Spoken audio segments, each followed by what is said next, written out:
ಪ್ರಮುಖವಾದಂತ ಮಾತಾಡಿದ್ದಾರೆ. ನಾನು ಕಾಂಗ್ರೆಸ್ ಅಲ್ಲ ಅಂತ ಅದಕ್ಕೆ ಕೇಳಪ್ಪ, ನಾನು ಇನ್ನೊಂದ್ಸರಿ ಮಾತಾಡ್ತೀನಿ ಅದ್ರ ಬಗ್ಗೆ. ಇವತ್ತು ಅದು ಮಾತಾಡೋದು ಒಂದು ನನ್ನ ಬಗ್ಗೆ ಮಾತಾಡಬೇಡ ಇದಪ್ಪ. ಒಂದು ನಾನು ಯಾಕೆ ಇವತ್ತು ಮಾತಾಡ್ತಾ ಇದ್ದೀನಿ ಅಂದರೆ, ಒಂದು ನಿಮಿಷ ಕೇಳೋಣ. ನಾನು ಯಾಕೆ ನಾನು ಈ ಚುನಾವಣೆಯಲ್ಲಿ ಗೆದ್ದೆ ಅಂತ ಮಾತಾಡ್ತಾ ಇಲ್ಲ. ನಾನು ಸೋತು ಹೋಗಿದ್ದು ನನಗೇನು ಬೇಜಾರೇನಿಲ್ಲ, ನನಗೇನು ಬೇಜಾರಿಲ್ಲ. ಆದರೆ ರಮೇಶ್ ಕುಮಾರ್ ಅಂತ ಹೀರೋ ಜವಾಬ್ದಾರಿ ಅಂತ ಮನುಷ್ಯ ವೈಯಕ್ತಿಕವಾಗಿದ್ರಿ. ಇವತ್ತು ನನ್ನ ಪ್ರಾಣ ತೆಗೆಯೋ ಮಟ್ಟಿಗೆ ಬರ್ತಾನೆ ಇತ್ತು. ನನ್ನ ಪ್ರಾಣಕ್ಕೆ ನಾನು ಯಾವ್ದು ನೇರವಾಗಿ ರಮೇಶ್ ಕುಮಾರೇ ಕಾರಣ. ಇನ್ನು ಮೇಲೆ ಏನಾದ್ರು ನನಗೇನು ಕಿಂಚತ್ ಏನಾರು ಆದರೆ ಇವತ್ತು ಹೇಳ್ತಾ ಇದ್ದೀನಿ. ಯಾಕೆ ಇವತ್ತು ನಡೆದಂಥ ಘಟನೆ ಅದು ಜನಗಳಿರ್ತಾರೆ, ಬಹಿರಂಗವಾಗಿ ಹೇಳ್ತಾನೆ ಗೋವಿಂದ ಗೌಡ್ರು ಧಿಕ್ಕಾರಕ್ಕೆ ಹೋಗ್ರಿ ಅಂತೇಳಿ. ಸ್ವಾತಿ ಹೋಟ್ಲಲ್ಲಿ ಹೇಳ್ತಾರೆ ನಮ್ಮ ಪ್ರಾಣಕ್ಕೇನು ಬೆಲೆ ಇಲ್ವಾ?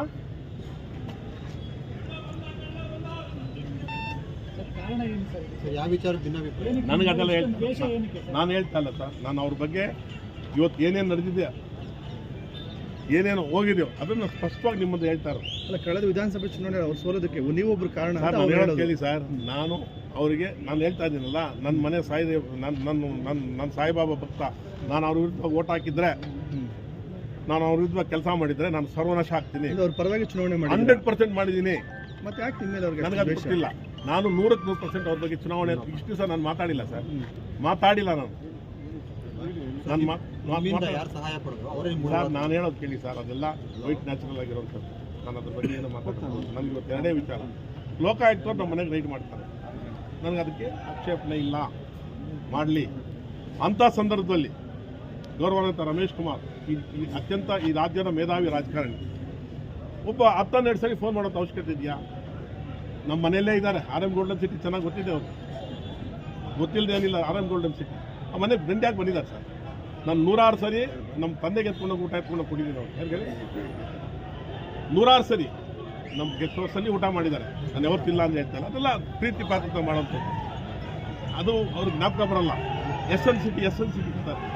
ಅವ್ರು ನಮ್ಮ ಮನೆಯವ್ರು ಹೇಳ್ತಾರೆ, ಇಲ್ಲಪ್ಪ RM ಗೋಲ್ಡನ್ ಸಿಟಿ ಅಲ್ಲೂ ಹೋಗಿ ಚೆಕ್ ಮಾಡೋಗಿ ಅಂತ ಹೇಳ್ತಾರೆ. ಚೆನ್ನಾಗಿದ್ರಲ್ಲ ಸರ್, ಇಬ್ಬರ ಮಧ್ಯೆ ಏನಾಯ್ತು ಸರ್? ಯಾರಾದ್ರೂ ಇದ್ದಾರಾ ಇದ್ರ ಮಧ್ಯೆ? ನಾನು ಏನಪ್ಪ ಹೇಳಿ, ನನಗೆ ನೋವಿಂದ ಹೇಳ್ತಾ ಇದ್ದೀನಿ. ಆಮೇಲೆ ಇವತ್ತು ನಡೆದಂಥ ಘಟನೆ, ಪೊಲೀಸರು ಬಂದು ಎಷ್ಟು ದಿನ ಕಳಿಸಿದ್ದಾರೆ. ಇವತ್ತು ಗೋವಿಂದ ಗೌಡ್ರು ಸಿಟ್ಟಿದೆ, ನೀವು ಅಲ್ಲಿದ್ದು ಆಚೆಗೆ ಬಿಡಿ ಅಂದ್ಕೊಂಡು. ಗೊತ್ತಾಯ್ತಾ? ನನ್ನ ಜೀವಕ್ಕೆ ಏನಾದ್ರು ಹಾನಿ ಆದರೆ, ನನ್ನ ಜೀವಕ್ಕೆ ಏನಾದ್ರು ತೊಂದರೆ ಆದರೆ ಅದಕ್ಕೆ ರಮೇಶ್ ಕುಮಾರ್ ಅವರೇ ಹೊಣೆ ಆಗ್ತಾರೆ. ಯಾಕಂದ್ರೆ ಆ ಮನುಷ್ಯ ಯಾವ ಮಟ್ಟಕ್ಕೆ ಬೇಕಾದ್ರೆ ಇಳಿತಾರೆ, ಯಾವ ಮಟ್ಟಕ್ಕೆ ಇಳಿದುಬಿಟ್ಟಿದ್ದಾರೆ ಅಂದರೆ. ಆಮೇಲೆ ನಾನು ಒಂದು ಪದ ಇವತ್ತು ಸುಳ್ಳು ಹೇಳ್ತಾ ಇಲ್ಲ, ಈ ವೇದಿಕೆ ಮುಂದೆ ಹೇಳ್ತಾ ಇದ್ದೀನಿ. ನಾನು ಒಂದೇ ಒಂದು ಪದ ಸುಳ್ಳು ಹೇಳ್ತಾ ಇಲ್ಲ. ನಿಮಗೆ ಜೀವ ಬೆದರಿಕೆ ಇದೆಯಾ ಸರ್? ನನಗಿಲ್ಲ ಸರ್. ನಾನು ಹೇಳ್ತಾ ಇರೋದು ಇವತ್ತು ಪೊಲೀಸರು ಬಂದು ನನ್ನ ಪ್ರೊಟೆಕ್ಷನ್ ಕೊಟ್ಟಾಗ ಅಲ್ಲಿ ನಡೆದ ಘಟನೆಗೆ ನಾನು ಹೇಳ್ತಾ ಇರೋದು. ನನಗೆ ಜೀವ ಬೆದರಿಕೆ ಇದೆ ನಾನು ಹೇಳ್ತಾ ಇಲ್ಲ. ನನ್ನ ಜೀವ ಬೆದರಿಕೆ ಇದೆ, ನಾನೇನೋ ಆಗೋಗ್ತೀನಿ ಅಂತ ಹೇಳ್ತಾ ಇಲ್ಲ ಸರ್. ನಾನು ಈಗ ಬೇರೆಯವ್ರ ಬಗ್ಗೆ ಯಾರ ಬಗ್ಗೆ ಮಾತಾಡ್ತಾ ಇಲ್ಲ. ಸುರಾಕರ್ ರಾಜಕೀಯ ನನಗೆ ವಿರೋಧ ಇದೆ. ನಾನು ಅವ್ರ ಬಗ್ಗೆ ಯಾಕಂದ್ರೆ ನನ್ನ ಬಗ್ಗೆ ಅವರೇನೋ ನಡ್ಕೊಂಡಿಲ್ಲ. ಕೊತ್ತೂರು ಮಂಜುನಾಥ್ ನಾನು ಅವ್ರ ಬಗ್ಗೆ ಮಾತಾಡ್ತಾ ಇಲ್ವೇ?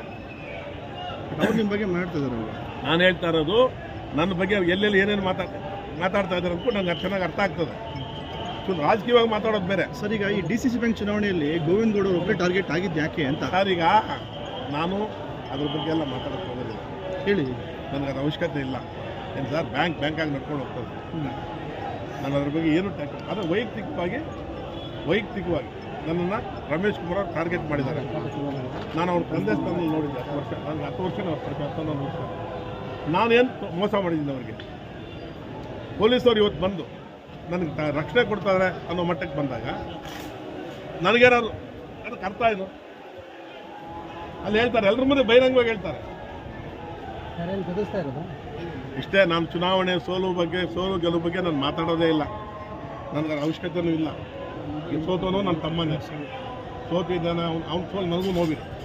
ಸೋಲು ಗೆಲುವು ಬಗ್ಗೆ ನನಗೆ ವಿಶ್ಲೇಷಣೆ ಇಲ್ವಲ್ಲ. ಇವತ್ತು ಸೋಲ್ತೀವಿ, ನಾಳೆ ಗೆಲ್ತಾರೆ, ನನಗೆ ಅದ್ರ ಬಗ್ಗೆ ವಿಶ್ಲೇಷಣೆ ಇಲ್ಲ. ಅಂದರೆ ಒಟ್ಟಾರೆ ನನಗೆ ಈ ಚುನಾವಣೆ ನನಗೆ ಯಾವ ವಿಚಾರದಲ್ಲಿ ಖುಷಿ ತಂದಿಲ್ಲ. ಒಂದು ಅಂಶ ನನ್ನ ನೋವಿಂದ ಹೇಳೋದಂತೆ, ನನ್ನ ಕುಟುಂಬನ ರಮೇಶ್ ಕುಮಾರ್ ಟಾರ್ಗೆಟ್ ಮಾಡಿದ್ದಾರೆ. ಕುಟುಂಬಕ್ಕೆ ನೀವು ಹೇಳ್ತಾ ಇದ್ದೀರಾ ಹಾನಿ ಆಗ್ತದೆ? ನನಗೆ ಕುಟುಂಬಕ್ಕೆಲ್ಲ ಹೇಳ್ತಾರೆ ಟಾರ್ಗೆಟ್ ಮಾಡಿ. ಅದು ನನಗೆ ನೋವು ತರುವಂಥ ವಿಚಾರ. ಸರ್, ಈಗ ನಾವು ಕಾಂಗ್ರೆಸ್ ಪಕ್ಷದವರೇ ಅಲ್ಲ ಅಂತ ಅಂದ್ಬಿಟ್ಟು ಶಾಸಕರು ಅದು ಬೇರೆ ತಂದು ಮಾತಾಡ್ತಾರೆ. ಏನು ಮಾತಾಡ್ಬೇಕಂತ ಅವ್ರಿಗೆ ಗೊತ್ತಿದೆ ಬಿಡಪ್ಪ, ಮಾತಾಡ್ತಾರೆ.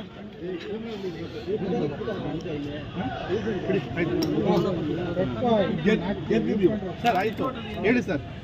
ನಾನು ಓಟ್ ಗೊತ್ತಿಲ್ಲ, ನಾನು ಗೆದ್ದಿದ್ದೀನಿ. ಎಷ್ಟು ಓಟ್ ಇತ್ತು ಸರ್? ಒಂದು 15-16 ಓಟಲ್ಲಿ ಗೆದ್ದಿರ್ಬೋದು. ತುಂಬ ಪ್ರಯತ್ನ ಪಟ್ಟು ಹೇಳೋಕ್ಕೆ ಮಾಧ್ಯಮ ಸೋಲ್ಸೋ ಪ್ರಯತ್ನ ಇದ್ದೇ ಇರ್ತದೆ. ನಮ್ಮ ವಿರುದ್ಧವಾಗಿದ್ದಾಗ ಇದ್ದೇ ಇರ್ತದೆ. ಎರಡನೇದು ನಾನು ಕಂಡು ಕೇಳಿದಂಥ ಘಟನೆಗಳು ಈ ಎಲೆಕ್ಷನಲ್ಲಿ ನೋಡಿ. ಏನೇನು ಸ್ವಲ್ಪ ಹೇಳ್ಬಿಡಿ ಹಾಗೆ. ಎಲೆಕ್ಷನ್ ಹಿಂದಿನ ದಿವಸ ನಮ್ಮನೆ ರೈಡ್ ಮಾಡೋವಂಥದ್ದು ಎಲ್ಲ ಘಟನೆಗಳು ನಡೆದಿದೆ.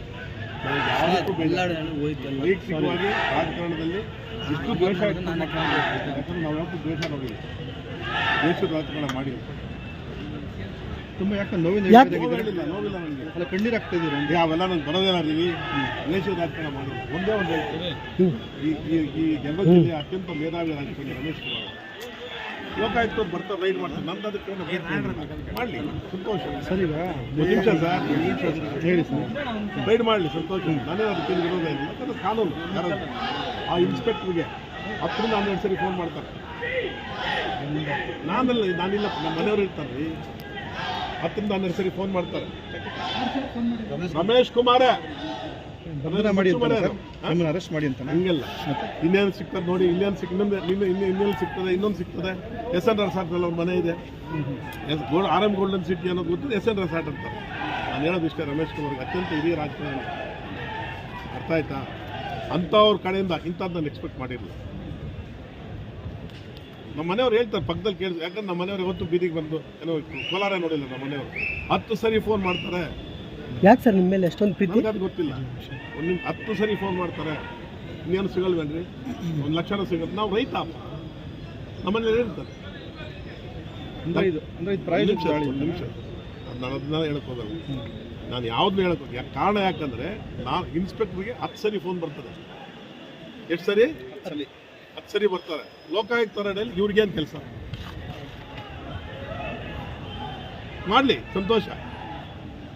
ಆಮೇಲೆ ಇನ್ನೊಂದು ಪ್ರಮುಖವಾದಂಥ ವಿಚಾರ, ನಾನು ಯಾಕಂದ್ರೆ ರಮೇಶ್ ಕುಮಾರ್ ನಾನು ಸೇವೆ ಮಾಡಿದ್ದೆ 10 ವರ್ಷ, ಎಲೆಕ್ಷನ್ ಮಾಡಿದ್ದೀನಿ. ನಾನು ಸೋಲುಗಳು ಯಾರು ಬೇಕಾದ್ರೆ ಅರ್ಥ ಆಯ್ತಾ? ಸೋಲೋದು ಗೆಲ್ಲೋದು ಬಗ್ಗೆ ನಾವು ಚಿಂತೆ ಮಾಡಿ ತಗೋದೇನೆ. ನಾವು ಸೋಲ್ತೀವಿ, ಗೆಲ್ತೀವಿ, ಅದು ಒಂದು ವಿಚಾರ ಅಲ್ಲವೇ ಇಲ್ಲ. ಆದರೂ ನಾನು 10 ವರ್ಷ ಕೆಲಸ ಮಾಡಿದ್ದೀನಿ, ಪ್ರಾಮಾಣಿಕವಾಗಿ ಕೆಲಸ ಮಾಡಿದ್ದೀನಿ. ಇವತ್ತು ನಾನು ಭ್ರಷ್ಟು ಅಂತಾರಪ್ಪ ಗೌರವಂತ ರಮೇಶ್ ಕುಮಾರ್, ಯೋಗಿ ಮಾಡಿದ್ದೀನಿ ಅಂತಾರಪ್ಪ. ನಾನು ಇಷ್ಟೇ ಪ್ರಶ್ನೆ ಕೇಳೋದು ಗೌರವಂತ ರಮೇಶ್ ಕುಮಾರ್, ಯಾಕಂದ್ರೆ ನಾನು ಲಘುವಾಗಿ ಅವ್ರ ಬಗ್ಗೆ ಮಾತಾಡ್ತಾ ಇಲ್ಲ. 10 ವರ್ಷ ನಿಮಗೆ ಹಳ್ಳಿಯಲ್ಲಿ ಟೇಬಲ್ ಹಾಕಿದ್ವಿ, ಹಳ್ಳಿಯಲ್ಲಿ ಕಂಡಾನ ಹಾಕ್ಸಿದ್ವಿ, ಹಳ್ಳಿಯಲ್ಲಿ ಹೂ ಕೊಟ್ವಿ, ಹೆಣ್ಮಕ್ಳಿಗೆ ಊಟ ಹಾಕ್ಸಿದ್ವಿ, ಎಲೆ ಅಡಿಕೆ ಕೊಟ್ವಿ. ನೀವೇನಾದ್ರು ರೂಪಾಯಿ ಕೊಟ್ರಾ?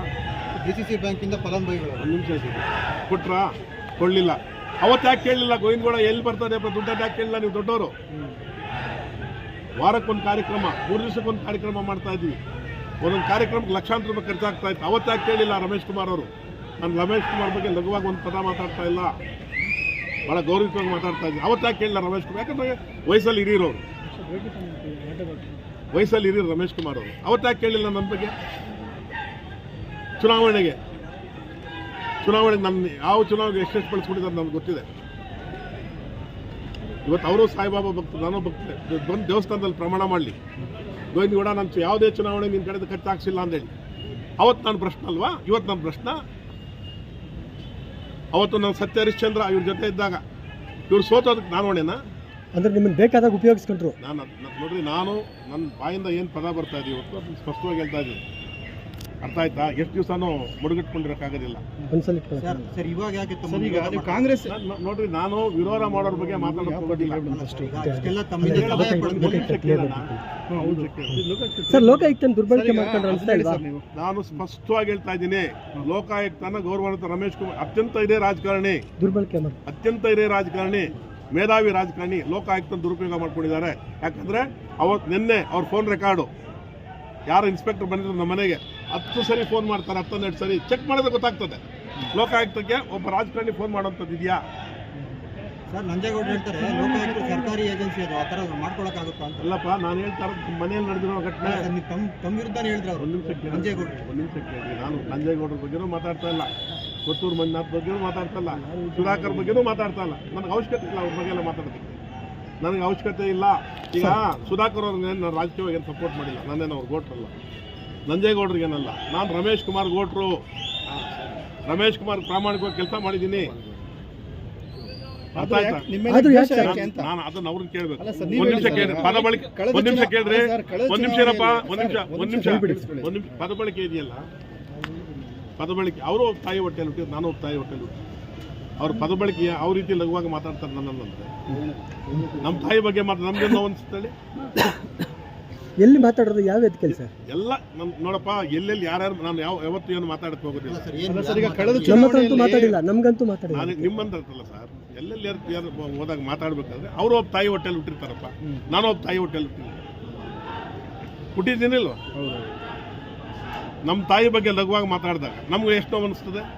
ಅವ್ರು ಮಾತಾಡಿಲ್ಲ, ನಾನು ಬಹಿರಂಗ ಕ್ಷಮೆ ಕೇಳ್ತೀನಿ. ನನಗೇನು ಅವರಷ್ಟು ದೊಡ್ಡ ಮೇಧಾವಿ ಅಲ್ಲ, ನಾನು ರಮೇಶ್ ಕುಮಾರ್ ಅಷ್ಟು ದೊಡ್ಡ ಮೇಧಾವಿ ನಾನಲ್ಲ. ಗೋವಿಂದ ಗೌಡ ನಾನು ಮಾತಾಡಿಲ್ಲ, ಅವ್ರ ತಾಯಿ ಬಗ್ಗೆ ಲಘುವಾಗಿ ಮಾತಾಡಿಲ್ಲ ಅಂದರೆ ಆ ಪದಗಳು ನಾವು ಇಲ್ಲಿ ಹೇಳೋಕ್ಕಾಗೋದಿಲ್ಲ. ನಾನು ಬಹಿರಂಗವಾಗಿ ಕ್ಷಮೆ ಹಾಸ್ತೀನಿ. ಅವ್ರ ತಾಯಿ ನಮ್ಮ ತಾಯಿ ಅಲ್ವಾ, ನಮ್ಮ ತಾಯಿ ಇವತ್ತಿಲ್ಲ. ನಾನು ಚುನಾವಣೆ ಗೆದ್ದು ಇವತ್ತು ಸೋಲ್ತೀವಿ, ನಾವು ಸರ್ ಚುನಾವಣೆ ಗೆಲ್ಲುವ ಬಗ್ಗೆ ನಾನು ಮಾತಾಡೋದಿಲ್ಲ ಸರ್.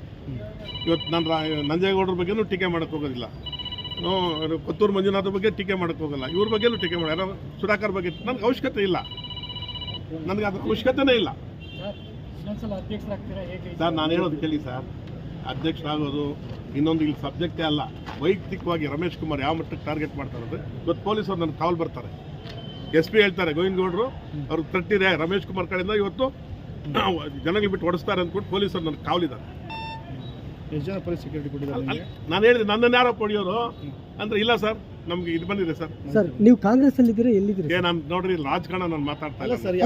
ಕಾಂಗ್ರೆಸ್ ಅಲ್ಲ ಅದ್ರ ಬಗ್ಗೆ ಇನ್ನೊಂದು ವೇದಿಕೆಯಲ್ಲಿ ಮಾತಾಡ್ತೀನಿ. ಇಲ್ಲ, ಅದು ಕ್ಲಿಯರ್ ಆಗ್ಬೇಕು.